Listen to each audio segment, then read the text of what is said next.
5th Zwift Academy launched last month at the beginning of October, but if you haven't started it yet, fear not. You still have over 2 weeks to complete the 8 workouts and 4 group rides or races before the 25th of November, and you'll have the benefit of my insight on the Academy before you even turn a pedal. So, starting with the workouts, which you can find in the workouts area on the Zwift home screen. You'll have to scroll down the list to find Zwift Academy 2020 near the bottom. Now, you don't have to start out with workout number 1, however, for the sake of simplicity, we'll work our way through from 1 to 8, interspersed with group rides and races that appear daily on the events page of the Zwift companion app. Workout 1 is aerobic power. Aerobic power is the ability of your muscles to use the oxygen from your heart and lungs to produce energy. So training this ability will improve your efficiency and build your endurance. The main blocks of this workout are 2 sets of 2 minutes at 105% FTP, leading into 30 seconds at 130% and back-to-back 103% efforts, each 5 minutes long with 2 minutes of recovery in between. After these come the main event, an 8-minute free ride where erg mode is switched off automatically and you have to pace yourself to unleash everything you have over these 8 minutes, remembering to exert yourself steadily rather than a balls to the wall 5 minutes followed by 3 minutes of grovelling to the finish. Zwift handily puts your average power output on screen so you can aim to hold a certain level of power. I would recommend that, if you are a Strava or Training Peaks Premium member, having a look at your power curve and seeing where your 8-minute power is and aiming to average just below that. Remember, you will probably be more fatigued for this effort than your all-time best. Workout 2, Sprint Profile, is all about the short, explosive efforts. There is a 3-minute build-up from 95 to 105% FTP after the warm-up, but you get a long recovery period in between each sprint, and the 7 minutes of 55% soon after the 9-minute warm-up seems excessive. The first couple of sprints are 6-second seated sprints, which I personally found horrendous, before we move on to the 10 and 20-second sprints, which can be done in or out of the saddle. There is no point checking your power for these, as these are all-out efforts. Moving on to VO2 capacity, we are returning to aerobic power with a 4-minute power test in the middle of the workout before 4 2 minutes on, 2 minute off efforts at 115% to finish off the workout. Again, it's worth looking at your power curve and seeing where your 4-minute power lies. It is probably worth trying to get as close to these numbers as possible, as it comes early enough in the workout to hit it fresh but sufficiently warmed up, and with enough recovery afterwards to be able to nail the 4 2-minute blocks at the end of the session. Next, I enrolled onto one of the weekend's group rides. These are non-competitive social rides, so there's not really much to show you on them. Back to the workouts, and anaerobic resilience works your ability for short, explosive efforts and will regularly test your power over a minute and of FTP levels up to 170%.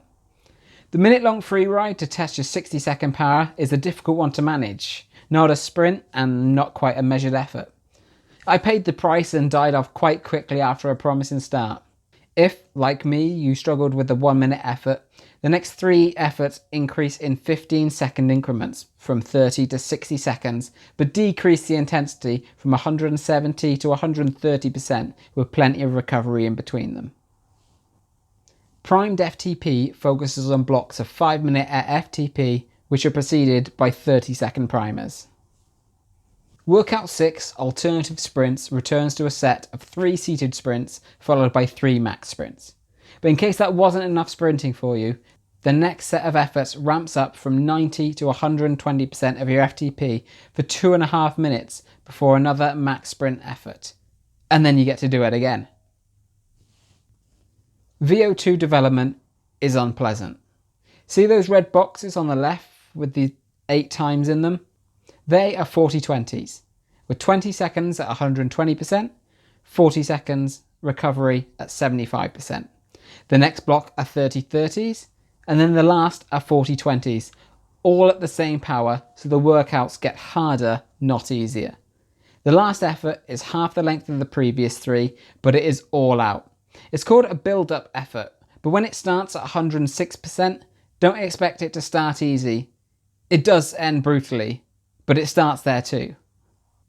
My second group ride was the Academy's first race, nearly 50k around the Richmond UCI Worlds course. It was one of the largest races I've ever done on the platform, and one of the first races I've been a part of where the group stayed together for a significant part of the course. Usually with the different levels of abilities, even within the same group, the bunch splits so quickly as everyone sprints out of the gates. This lasted until the first climb of about 9, where the race just blew apart and I couldn't power over with the top guys. Anaerobic depletion. Honestly, if I wanted to be better at the shorter climbs like the one in Richmond, I should have done this workout first. A couple of short FTP level primers, follow the workout before 4 30-second attacks interspersed between 5-minute recoveries. The back end of the workout focuses on 1-minute build efforts in 3 20-second blocks, rising from 120 to 160% 3 times over. With the anytime workouts completed, I just had to ride 2 more of the scheduled group rides.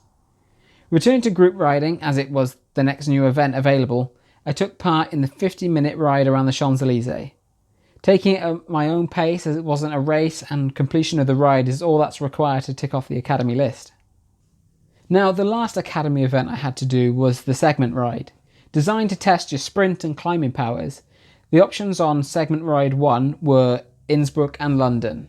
I chose London, which consisted of a sprint on the Mall and then the climb up Keith Hill. First up was the sprint, which was about halfway through the flat part of the ride. Zwift shows you the regular leaderboard for the group ride, however I'd like to have seen an average power appear.